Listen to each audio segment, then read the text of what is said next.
Hello and welcome to the Choralosophy podcast. This is Chris Muntz and this is episode 190, Girls' Voices Change Too, with Dr. Bridget Sweet. This is important information, so this week we fill in a major gap in programming on the Choralosophy podcast. This is the first episode on the feed, diving into research and teaching practice of the female changing voice in adolescence. There will be more to come on this, I promise. But for this episode, I am joined by one of our preeminent experts, Dr. Bridget Sweet. The larynx, after all, is not a vagina. So Bridget advocates that we spend more time teaching kids about the physiology.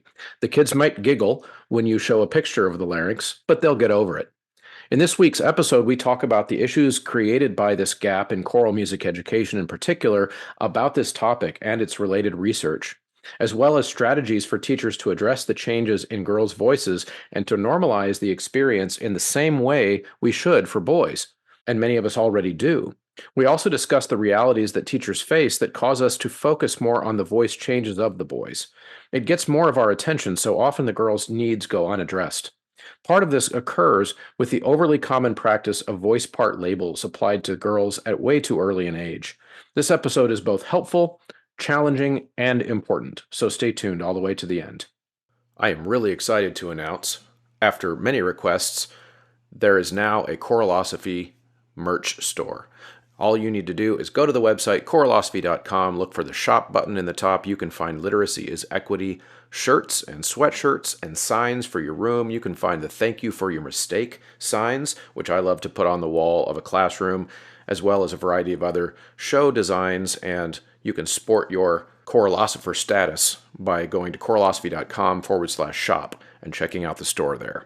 Patreon members really keep this show going financially every month, making sure all the costs are covered out of pocket. But they also get access to my Google folder of goodies, the private podcast feed. They find out who's coming on the show ahead of time, and a variety of other fun little conversations that we're able to have over on the Patreon page.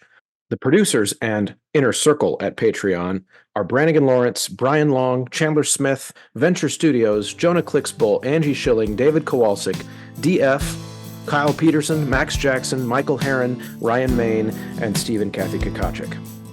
Okay, everybody, I am here with Bridget Sweet to talk about the adolescent female changing voice. And of course, on the Choralosophy podcast, we've had several episodes already on the male changing voice. And I've been working on getting more content on the female changing voice for quite a while now. And I'm excited to have our first episode on this topic. So Bridget, welcome. Thank you. I appreciate the invitation. Why don't we start out by just having you tell us a little bit about you, so what you do for a living, what is your day-to-day, and then also, if you could, just share with us why you're interested in this topic and why you've researched it and like to talk about it. Yeah, I was going to say, I'll talk to anyone who wants to talk to me about it, because I really enjoy. So I am associate professor of music education and chair of music ed at the University of Illinois at Urbana-Champaign in Champaign-Urbana, Illinois. And I started working there in 2010. Prior to that, I taught at a college in Pennsylvania, Bucknell University, for 2 years. And then prior to that, I taught middle school for about 10 years in Michigan. And my day-to-day is I teach classes at the University of Illinois, and I do research. And my main area of expertise there is choral, but I have everybody at some point, or also I'm a licensed body mapping educator. And so I also teach a class on healthy music practices and research classes for graduate students and so forth. But it's an interesting position for me. I feel very fortunate because I get to straddle choral and music education. So I don't have a college choir and I don't want one, which is always an interesting conversation with people when they find you should have a college choir and you don't have one. You don't have one. People get really funny about that, but I don't want to do that because I want to work with middle and high school singers. So my job is a research position, but I get invited to go work with all state choirs and different festivals all over the country many times over the course of an academic year, which is great because it keeps me humble. Those kids don't care at all about any of my degrees or anything like that. Like I show up and they're like, dense lady, make us trust you immediately. They're not But asking about your research findings. they don't know, they don't care at all, right? And so I can turn around. I can work with a group of like middle school students for 2 days and then turn right around and go back into my classroom and talk to my students about. So just yesterday, this happened at this rehearsal with this group of kids. And so I never want to be teaching about teaching middle and high school singers and never working with them, because I think that would make me very hypocritical in the work that I do. Well, And at the it's very really, least, it would detach you from the reality of that work. that's the thing too, is it really keeps me, I feel like I have my finger on the pulse kind of what kids are like. I mean, I did an event in a southern state just a couple weeks ago, and the organizer asked me if I would come a day early and be in his classroom all day, and at a middle school, and work with his students. And I was like, sure, that'd be great. And the festival was great. Everybody wanted to be there. They were like invested, and it went super well. But like the day before that, the majority of those students really didn't want to work with me. Yeah. And it was a long, exhausting day. And the teacher has been struggling with motivation in his program, and he's a great teacher. We had a lot of conversations, but one of the things I said was like, you should feel validated that like they're really pushing back. And so it was really also good for me to do that, because that's real. And that's what a classroom can be like, is like constantly exhausting, and kids testing and pushing back and not wanting to do what you want to do. And even if you bring in this renowned guest, it doesn't matter.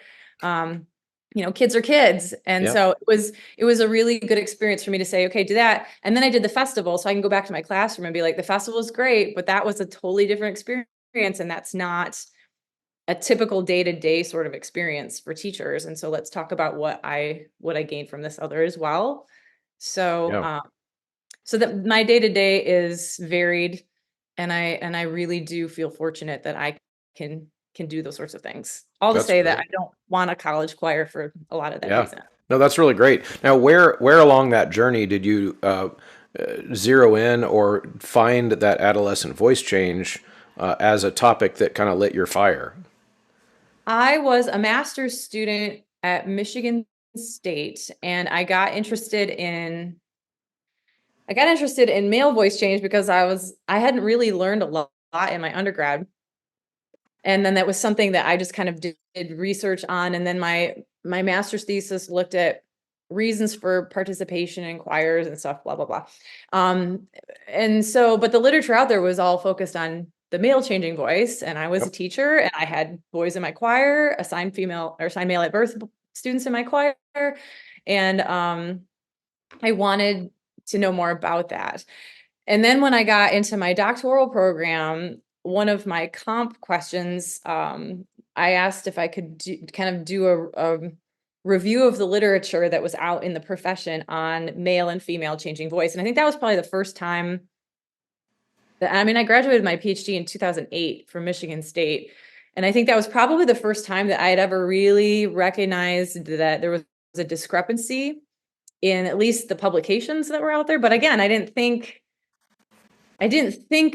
super deeply about it at that time. But then what happened is I started working as a college professor and getting more involved in doing research. And I read an article that Patrick Freer had written, and he is a well-known name with Mhm. adolescent male literature. And he made a comment about how at the beginning of an article, and I think this was when I was writing my first book, actually. Something about the low number of boys in our choral programs indicates that their needs are not being met.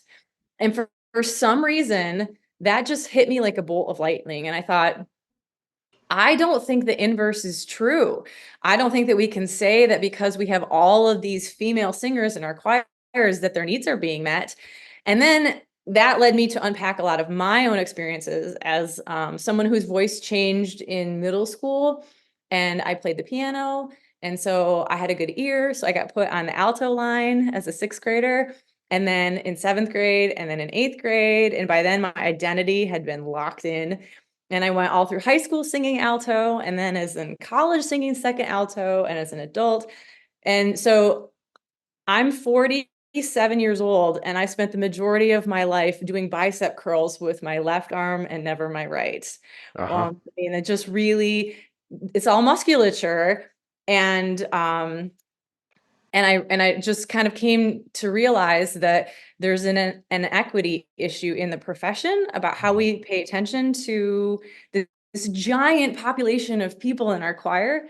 And so I got a grant, and I went to North Carolina to the Durham School of the Arts, and I did the first study, which is the first empirical research done in music education on the female changing voice that follows research protocol. There's the Gaggle Stages of Female Changing Voice is a wonderful resource and tool, but it's anecdotally based, and there's no findings or analysis documented, things like that. And it's a wonderful tool, but it was from 1991. And so, when I talk to students, so I did my study, and then I did another study, a second study, because after coming out of the first study, which basically was just like legitimizing it, I don't know that anyone will read that and be like, this is earth shattering, but it's the first thing to actually legitimately document the experience and the phenomenon through research protocol. And through that process, I recognized that we had a bunch of other studies in the profession where we had adult men looking at their voice change experiences retrospectively. So then I launched a second study, and I did the same thing with college assigned female at birth folks. Wow.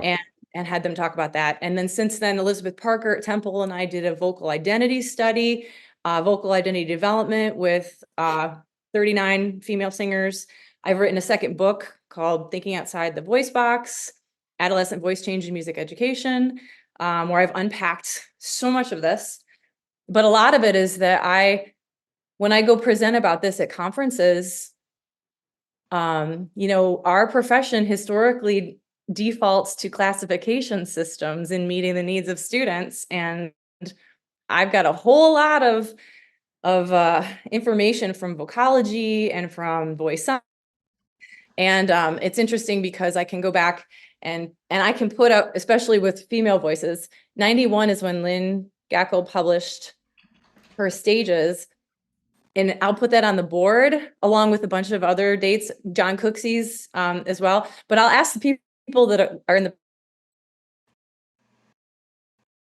1991, when those stages of voice change came out, and the majority of, I would say probably like only a third of the people now that I talk to were actually alive when those were published.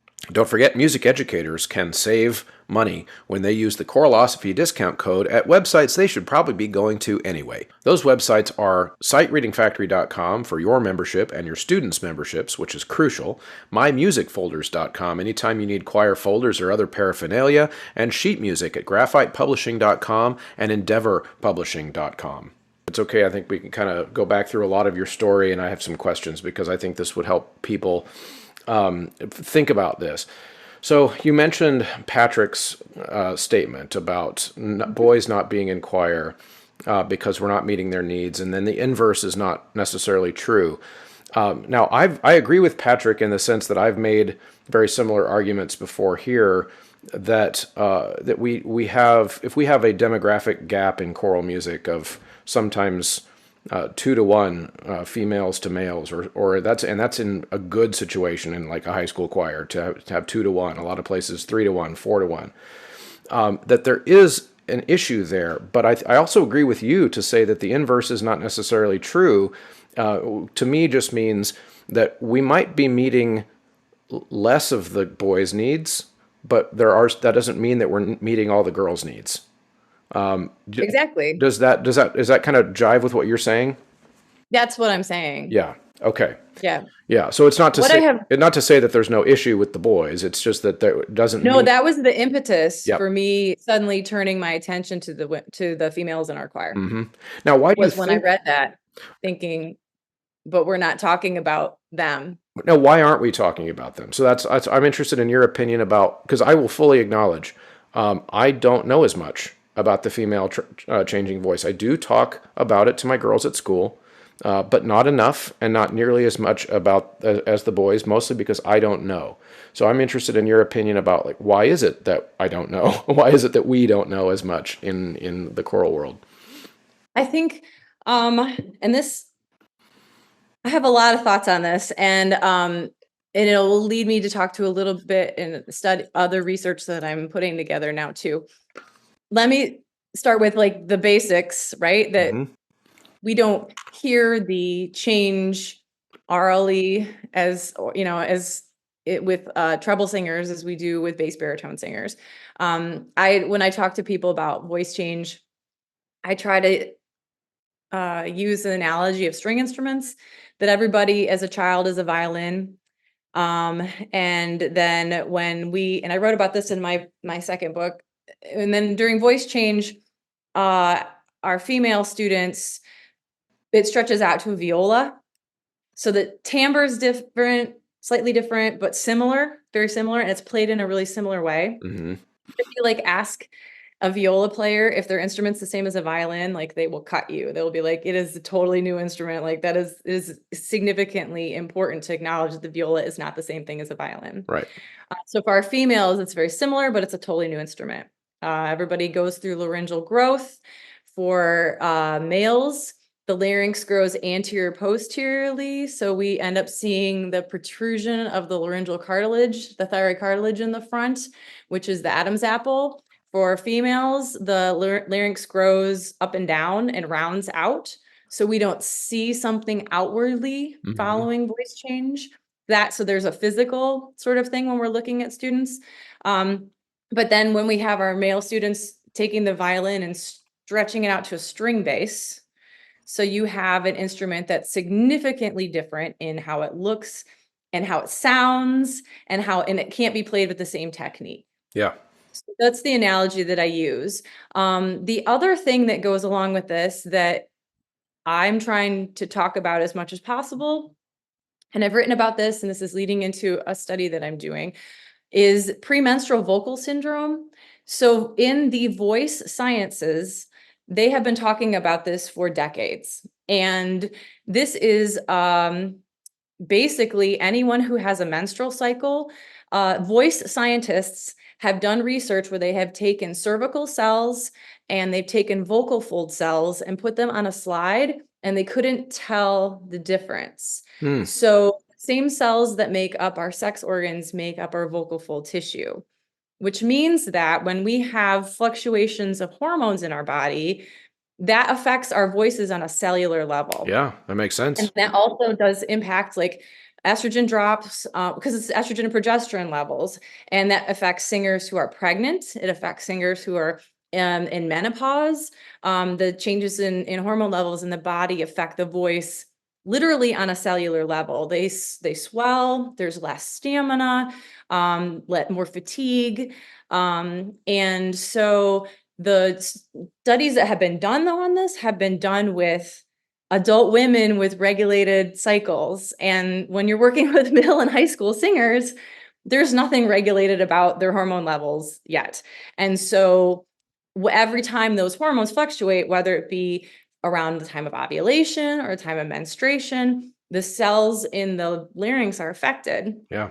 And when I talk to voice teachers, they're like, oh yeah. And people that are in certain voice studios, that is a common part of conversation, is like, well, I'm having my period next week, and so my voice is acting weird.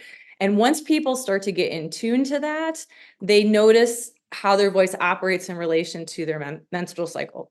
The other part of this too is that you can go back to European opera houses from the 1800s, and contracts have paid days off for female singers on the days that they're menstruating, because their voices are not expected to be as powerful as usual.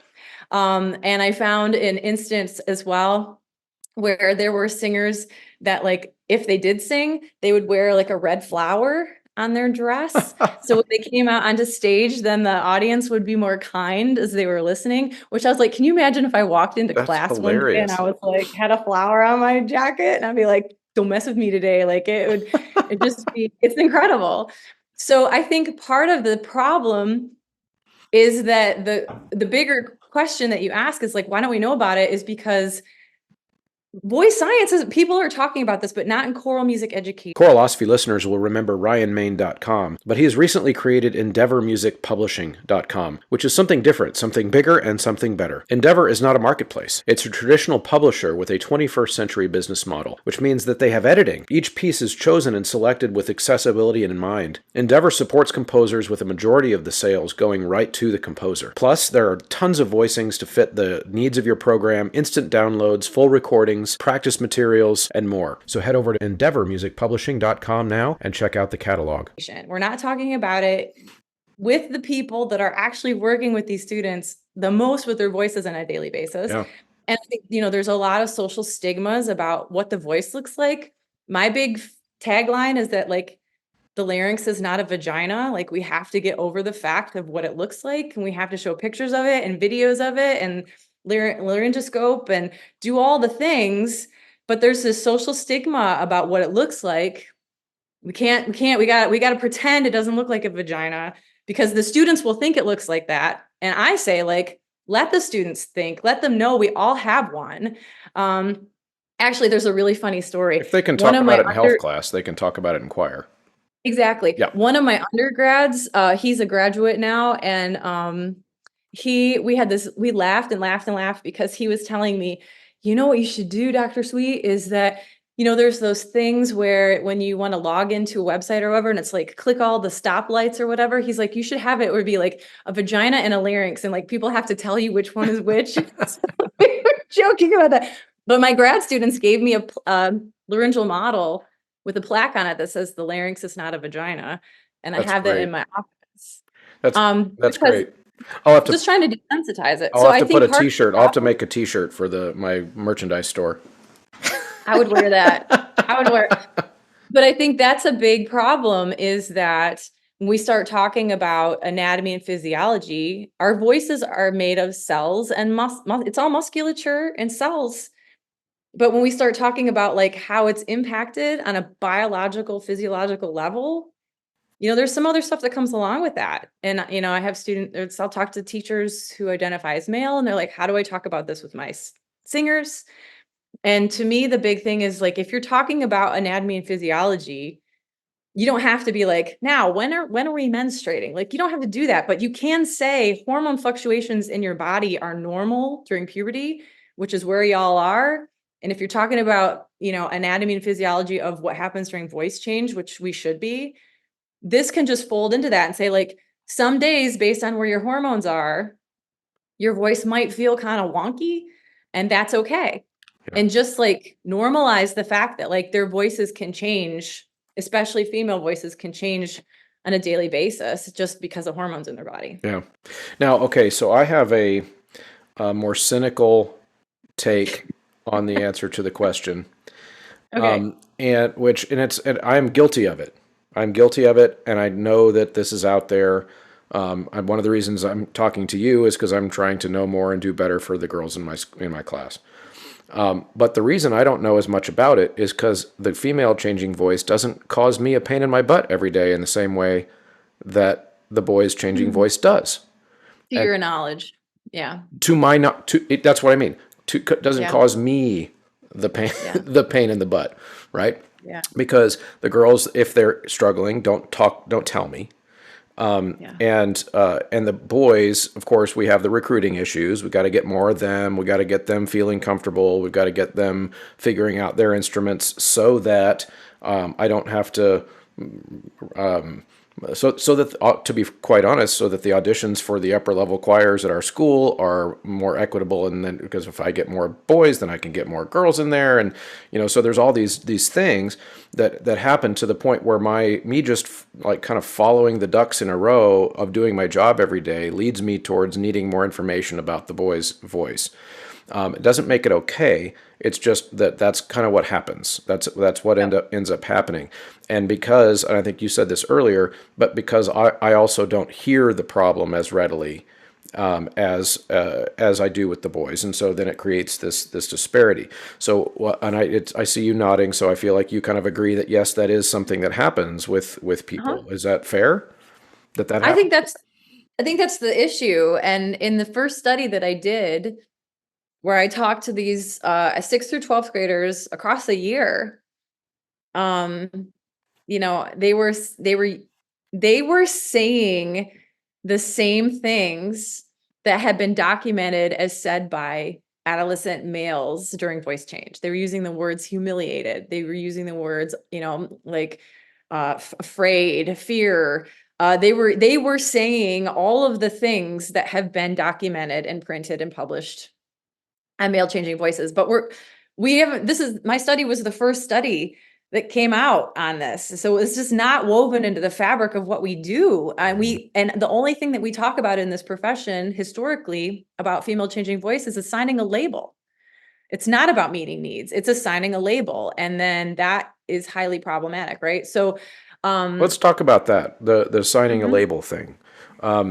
Because I think if I know what you're if I understand you correctly, I think we're in agreement about the idea of being that we're way too soon to assign a kid to you are a soprano and you are an yeah. alto, and we do it Yep. way too early in life. Is that what you're saying?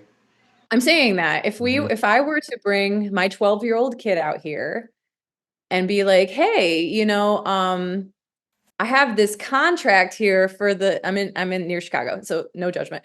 The Chicago Bears, and you're gonna sign this contract to be a linebacker when you're, 18 years old, 20 years old. I want you to sign this contract. Uh-huh. People would say I was insane How do you know how he's because going to grow? You don't know how he's going to yeah, grow. Right. we don't know how he's gonna grow. But we do this with kids who are just beginning. We're not even like the voice develops into the 30s.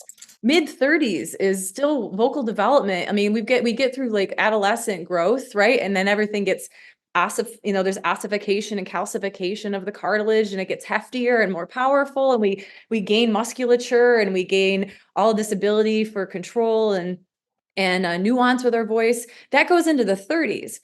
So at age like 12 and 13, when they're just beginning, is when we tend to start assigning these labels, and the kids lock into an identity. And then it becomes not, I'm a soprano, so I can sing high. It's, I'm a soprano, I can't sing low. Mm-hmm. Or I'm an alto, I can't sing Yep. high. But again, 11, 12 years old. And it's just starting to grow, and it will continue to grow for multiple years. So that is a huge problem. I am a big proponent of, you can say on this song you're singing alto versus you are an alto. Mm-hmm. I advocate mixing kids up on parts constantly. I am also a huge ally of the LGBTQ plus community. And so I think these labels also are very, they create a lot of issues with regards to students who identify as gender expansive or trans. And so if we have, why not have a group of students who are bass, baritone, and treble singing in mixed? Why don't we take an SATB piece and have mixed groups on every single part? The thing too is that during adolescence, there's difficulties with controlling all of the cartilage and making the instrument work the way that we want it to work at the moment. So in the meantime, let's build musicianship skills. Let's work on listening skills. Let's work on them feeling confident about what they're doing, because we are at a dangerous intersection of asking a kid who is the most physically awkward and uncoordinated at that moment in their life when they're that, do you want to do this for the next 4 years of high school? Like, that is the most ridiculous thing, that we are taking this kid who's feeling really bad about something and being like, do you want to keep doing this? And Mm-hmm. if they're not feeling like emotionally and psychologically cared for, and they can't see the end to the physical stuff at some point, then they're just going to quit, and we're going to go extinct as a profession. Yeah. And that's a big concern. But the problem too with this is also with our female singers, there just becomes this of identity absorption. And so if we are having them trying different things, again, it's about physical therapy of this instrument that's the size of a larynx, or size of a walnut. The larynx is the size of a walnut. And the more that they sing through all these different parts of their range, it's like physical therapy. And so having students mix up on different parts. When I do a summer, there's a summer, I can't do this for all states because they're a different beast. But here at the University of Illinois, we have this summer camp. And when I do that camp, I usually pick 5 or 6 songs that we do for the week. They come in on a Sunday and we learn, and then there's a concert on Saturday. I try to pick 1 or 2 of the songs, and I let the kids pick which line they sing. Mm-hmm. So we will go through all of the parts, and then I'll be like, pick a part. And the agency that these singers feel is sometimes the first time they've ever felt that before. And they will come up and be like, can I sing that part over there? I've never sung that part before. Yeah, go for it. The only rule I have for them is that we have to balance for the performance. But to watch them try, little adolescent Bridget would have really loved that. Yeah. But the other thing too, and I found this in my second study, and Elizabeth and I also found this in the study that we did on vocal female identity development, is that female singers in choirs, and I've documented this in 2 completely different studies with 2 completely different populations, female singers are afraid to say something about the use of their voice because they are worried about damaging or hurting or being a negative aspect of the larger choir. They will self-sacrifice at the cost of at the risk. They put their own selves at risk instead of like potentially hurting the larger group. And they're also afraid to speak to the choral teachers because the choral teachers put me on alto. They know what's best for me, so I'm just going to leave it. They've never taken me off of alto. They know what's best. And so there's this huge other problem that goes along with identity on voice parts that's really dangerous for us as a profession. And it's causing students to lose confidence overall in their ability as singers in the long run, and reflect negatively about their singing experiences because they just haven't felt cared for or seen as for their voice. There was a girl in one of the interviewees, and her teacher, she could sing really, really high, and her teacher kept programming all of these songs in high school because she could sing these parts really, really high. But it caused her physical pain. Like she was in physical pain, but she was afraid to say something because she didn't want to hurt the larger choir. So she would sing constantly in pain and never said anything about it because she didn't want to be that person. Wow. So like people don't, what I have found in these 2 studies is that female singers do not have any sort of voice over their own voice. They feel like they don't have any sort of agency over the use of their voice. And I think that's really problematic. Yeah, let me tell you a little bit about what I try to do, and just to get your reaction and feelings about it. So, I teach high school 9 through 12. Typically, kids come to me already having some type of an identity as a soprano or an alto. So that exists before they get to my class. But what we tell them is, you said that doing bicep curls with your left arm, but not your right, or whatever. I call it, we're going to not skip leg day, ever. Good. And that's what we say. And I stole that from my colleague, Amy Krinke, across town, and who kind of taught me about this idea, which is that in 9th grade, at least, at the very least in 9th grade, when they come to what we have a beginning treble voices only choir, when I know that makes us privileged because we have enough sections in our day that are just choir where we can have our beginning sopranos and altos together and our beginning tenors and basses together to avoid That's that nice. octave issue, right? But so what I tell them is I assign them to groups 1 through 6 at the beginning of the year, just grouped by numbers. I try to make sure that as I get to know their voices better, that none of the groups have kind of a disparity of leadership within them, so that everybody's got kids that can kind of latch on and be leaders within their groups. But then on a given song, it'll be all right. Group 1 and 2, you guys are the soprano line for this song. 3, 4, you're the middle part, etc. And the other song, I might go 1 and 3, you're the alto part, and just kind of divide it up. And so they never are assigned to soprano or alto ever I in love it. ninth grade. But of course, I didn't start doing that. I haven't done that my whole career. I think I probably started doing that 7 or 8 years ago, and it's been really positive. So everything that it jives with everything you're saying in terms of it's been positive for their vocal development, but it's also been positive for what happens when they're juniors and seniors and their voices have done a little bit more changing and settling, not all the way changed, but there's a little bit more comfort level with a certain voice part, and they are also then more flexible when I say, hey, I need somebody to sing the alto line. Yeah. And then yeah, that's fine. It's less scary for them, and it's also less attached to their identity. Thoughts And about there's that? less stigma. Yeah. Mm-hmm. Yep. That was one thing. Well, first, what you're describing is what I'm always advocating for that. I think that that is a beautiful approach, and I think that that is an educational approach. Mm-hmm. I mean, if we're talking about being music educators, that is meeting the needs of students in multifaceted ways, and there's a lot of other things that can come along with that as well. And yeah, I like that a lot. And the stigma thing is a real thing. Mm-hmm. And I have found, people saying like, well, you're on this part because you can't, because you're not a good enough musician to do XYZ, or you're on this part because, there's always those stigmas. But what I found also that goes in extension to what you're talking about, the study that Elizabeth and I did, we were talking to these college singers, is that students were so used to singing a specific voice part in high school, and then they would go to college and they would get into a studio there, and the studio teacher would say, that's not what you are.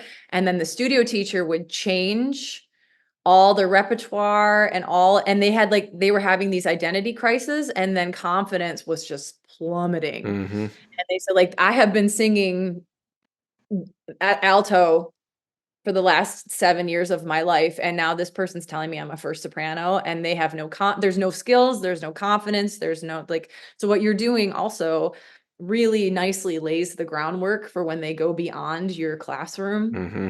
into these other settings to work with other teachers and so forth. I think that's lovely. That's Yeah. really lovely for them. Yeah, and I think I really recommend that as an approach whenever it's possible. Just because, like I said, I've a lot of things that the professional development that happens here on this show comes from me screwing it up for 10 years, and then figuring it out in the second third of my career and getting better at stuff, and then so this is I always really strongly believe that these types of knowledge gaps that we discover about ourselves as teachers, we tend to beat ourselves up about it, and I want to try to encourage people to not think of it that way, to think like we can only teach what we know, and unless someone taught it to us, then it's very difficult. And so what I'm wondering, if you would help us with next, and kind of shifting the conversation a little bit into the physiology, the psychology, a little bit more about the female adolescent voice change for the teacher who doesn't really know what to listen for, doesn't really know what to look for. They feel like it's really obvious what's happening with the boy's voice, but when the female voice can sometimes be a little bit more subtle, a little bit more hidden. What are some things that we should look out for if we're teaching 12-year-olds, 13-year-olds, 14, 15, etc.? So I think, first of all, I cannot advocate for teaching the anatomy and physiology of the voice, just basic anatomy and physiology of the voice. I can't advocate for that enough, because then once students understand the basic operating system, then talking about voice change is a lot easier, Yeah. right? Yep. Because during voice change, it's a growth spurt of a organ the size of a walnut. It's operating normally, and I think that's more than anything else teachers collectively have not really grasped the idea of, is that voice change is everything in the larynx is operating normally. But what's happened is it's a growth spurt. And so this is how I explain it to when I work with a choir, or when I'm telling my own students like how to do it. It's really basic. It's super basic. All right. And so you can get as nuanced as you want. But I just say, like, if we talk about how we have two tubes in our body that we have, like the larynx is in the front, and I will have my students put their hand on their neck and say, ah, you feel the vibration. That's the size of a walnut. And this is how I would explain it to a middle school choir in front of me. And I would say, okay, and if you cut off my head and you look down my neck, and they always laugh about cutting off your head, right? Like that's the fun part. Cut off my head and look down my neck, you would see my vocal folds, and they would be lined up like this across the top of my trachea, which is the windpipe. That's where the air comes up from my lungs. And they zip, there's a pressure system that builds up, and they unzip and zip.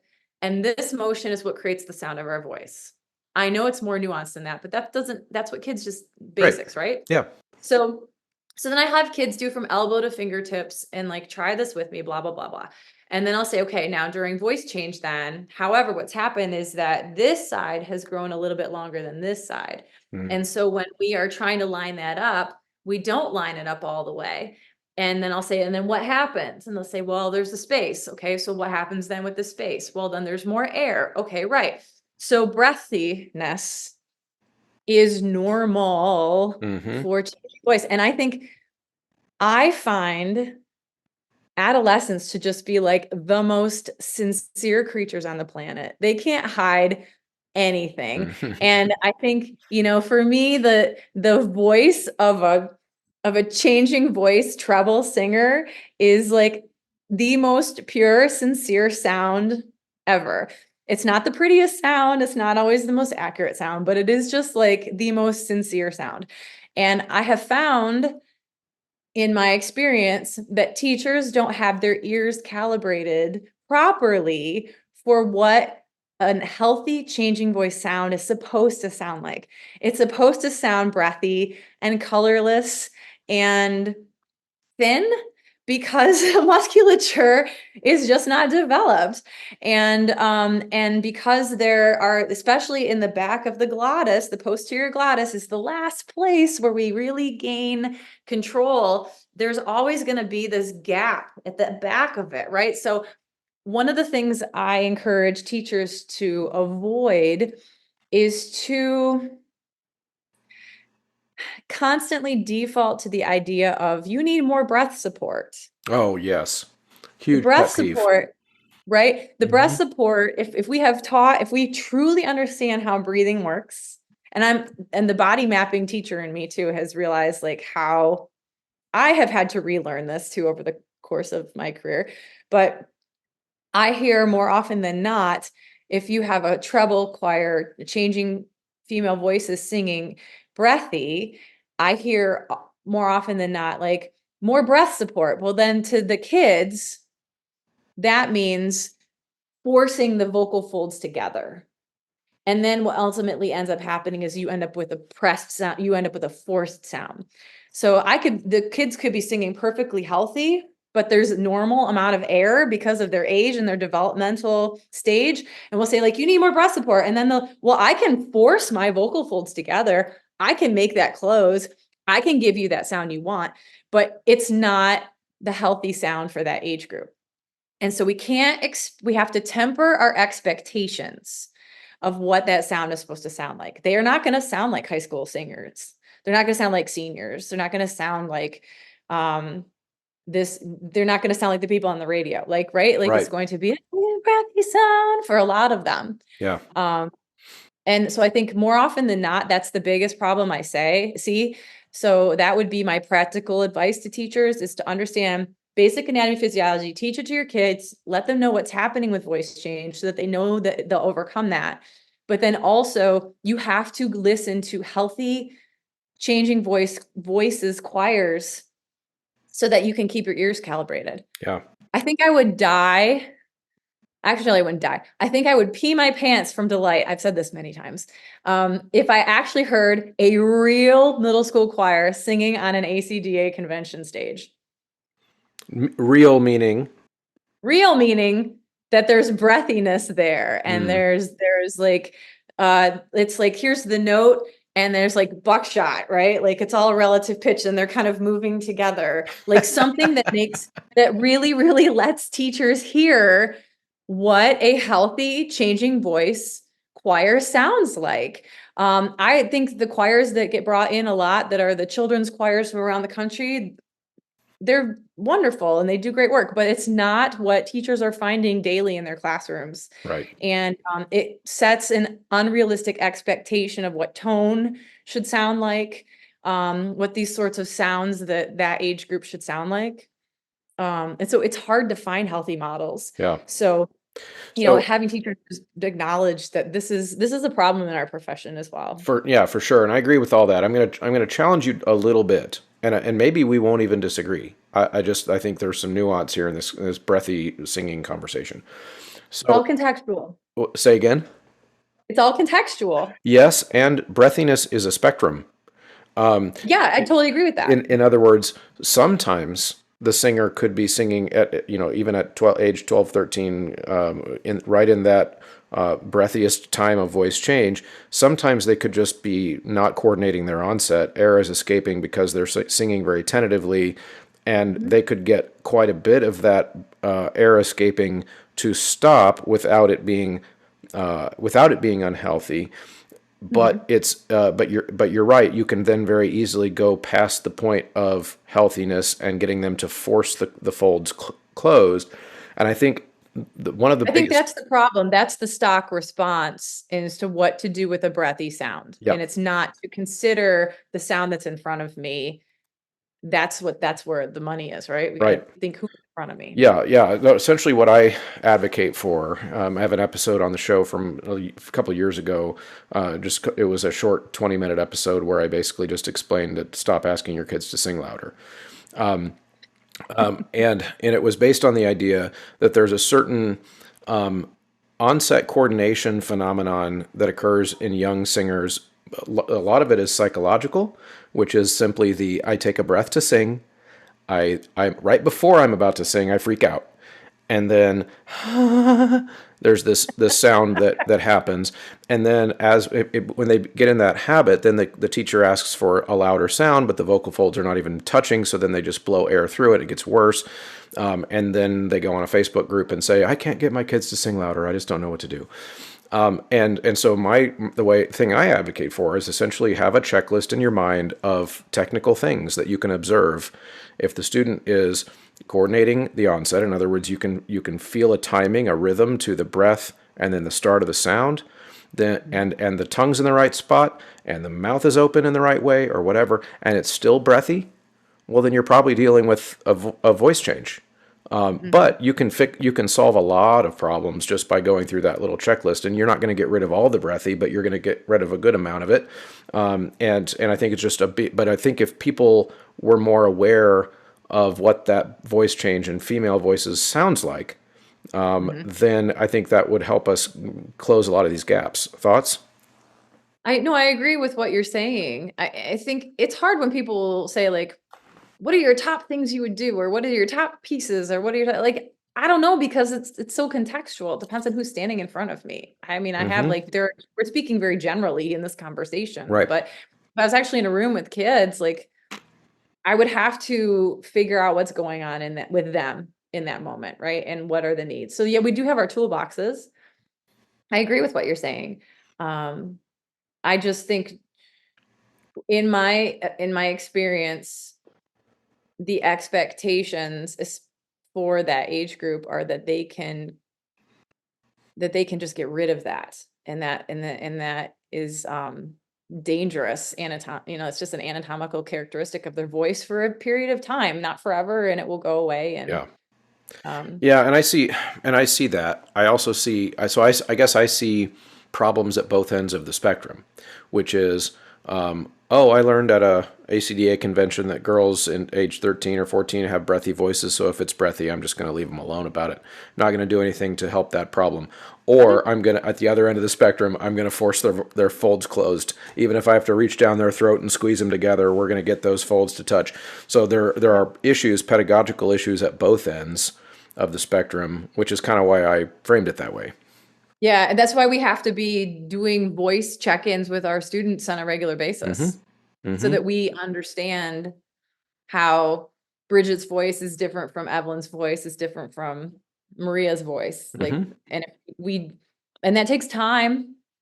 right? That Yeah. it takes coordination and time, and also you can teach the students how to do this too, so that you are not the only, they should be able to function without their teacher standing in front of them telling them all these things. Like if we're talking about anatomy and physiology and we're asking them to pay attention to the characteristics of their voice, then and they're saying like, I have no agency in the use of my voice. Well, then let's teach them so that they can then help us and say like, hey, I got something weird going on. Can we check in? Or like, this feels extra breathy, or I feel like maybe I'm not so breathy anymore. Or can we try this? Yeah. I don't think the onus has to be on the teachers all the time, Right. but And if, that takes also time to like build that culture. yeah, it's And that you nailed it there. It's about creating a culture where the student can have an outlet for that. yeah, And that's one of the things that I want to be better with, because in my program, it's my smallest choir is 35, ranging all the way to 100 kids in the biggest choir. And so there isn't, to be fair to mhm, myself, there isn't time in my choir of mhm, 100 for me to do a voice yeah, check. And now, luckily, the way we structure ours, that's the upperclassmen are together in that big group, and so they, by that point, their voices have changed more, and so it's a little bit less of an issue. But I need to be better about creating a system for which the kids, the boys and the girls, or anyone in there, any kid in that class, has a way, like a form that they can go fill out, or a way that they can like speak to me specifically about voice change issues, mhm. because in that group it's so big that if they don't tell me, I'm not going to know. We have 45-minute classes, and you know, we come in, we warm up, we rehearse, and they leave. you know.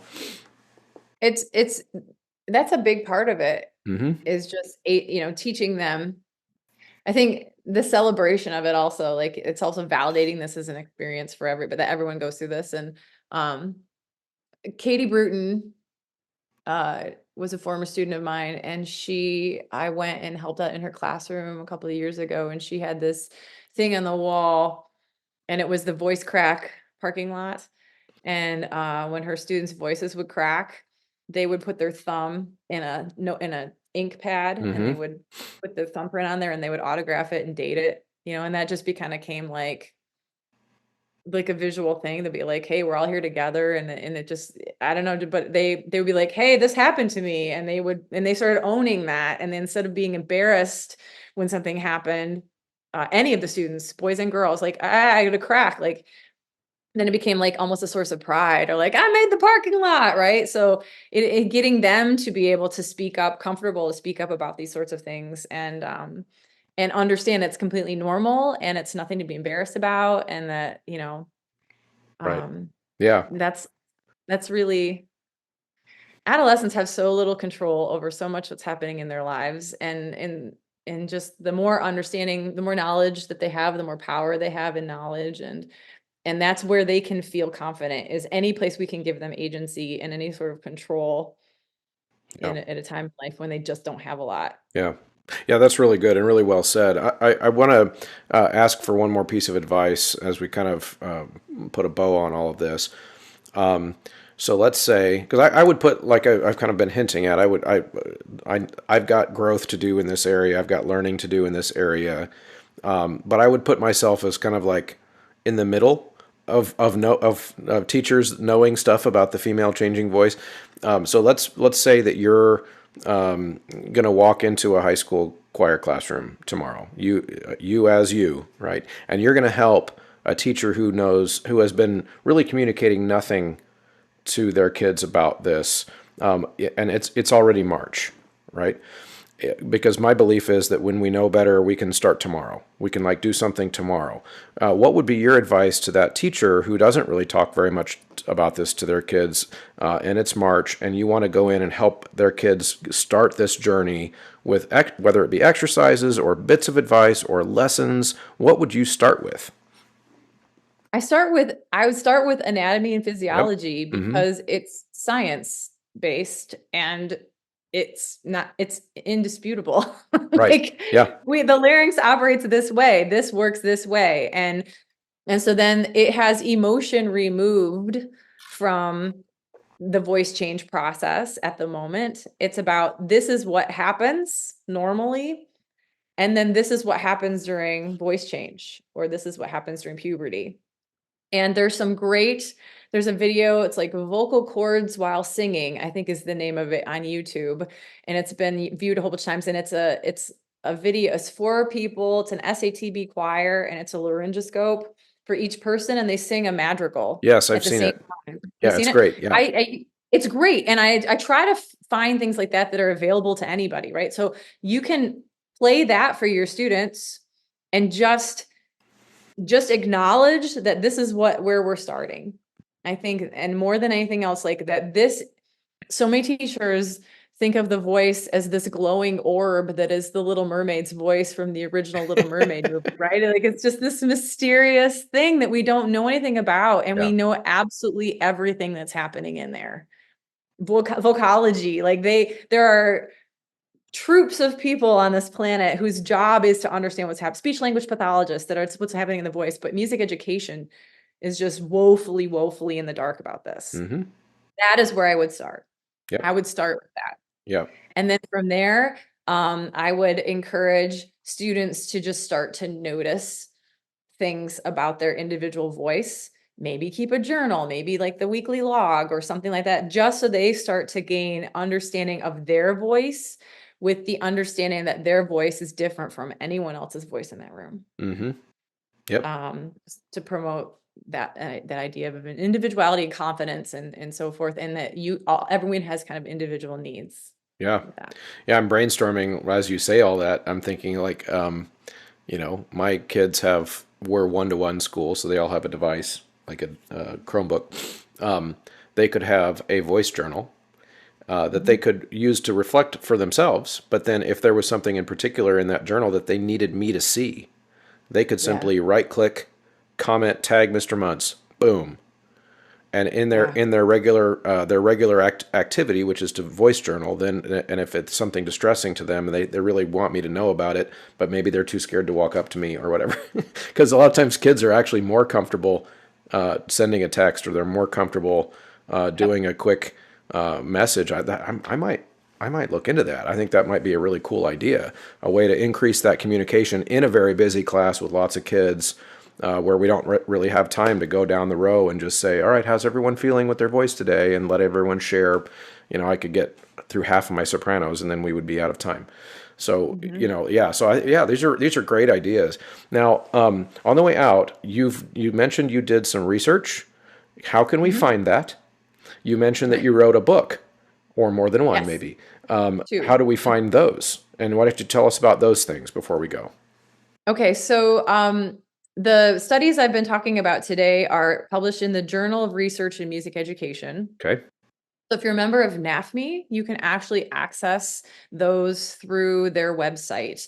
If you have access to any sort of library system, they should be available through that system. Worst case scenarios, drop me an email.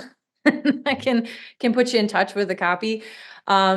The first book I wrote is called Growing Musicians, Teaching Music in Middle School and Beyond. They're both through Oxford University Press. And the first one is about working with adolescents as an age group, regardless of context, band, choir, orchestra, general music.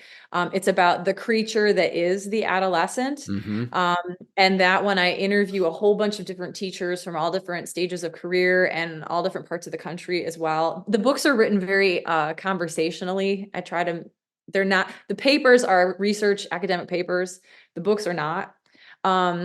So the first one, it focuses on that age group. The second book is called Thinking Outside the Voice Box, Adolescent Voice Change in Music Education. And these are both available on Amazon as well. But that one specifically, I wanted to provide a resource for people where we could talk about all the things that pertain to voice change outside of just what's here. So there's a whole chapter that unpacks anatomy and physiology. I talk about premenstrual vocal syndrome in there. I talk about brain development, cognitive development. I was in touch with many neuroscientists and talk about that. We talk about emotions and hormones in all of these things that affect a student as they're going through voice change. There's a whole chapter where I unpack this idea of simulacrum, which is a situated reality not based in fact, but based in pop culture belief. And I talk about how the profession and actually the world, we are steeping in a culture that looks at adolescence as a really negative, brooding societal problem, Mm-hmm. and how they're portrayed in pop culture, how voice change is portrayed in pop culture influences us as educators, music educators.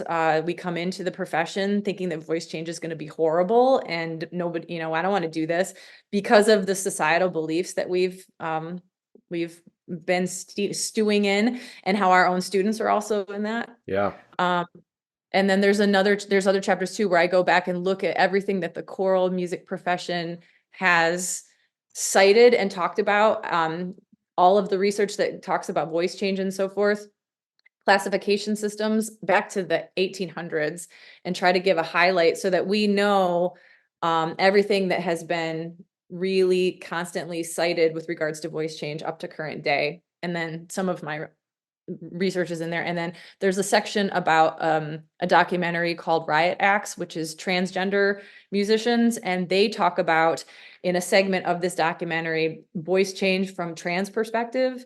And so I provided some information and some insight from that documentary too, as like another way also of thinking about Yeah. voice change. Wow.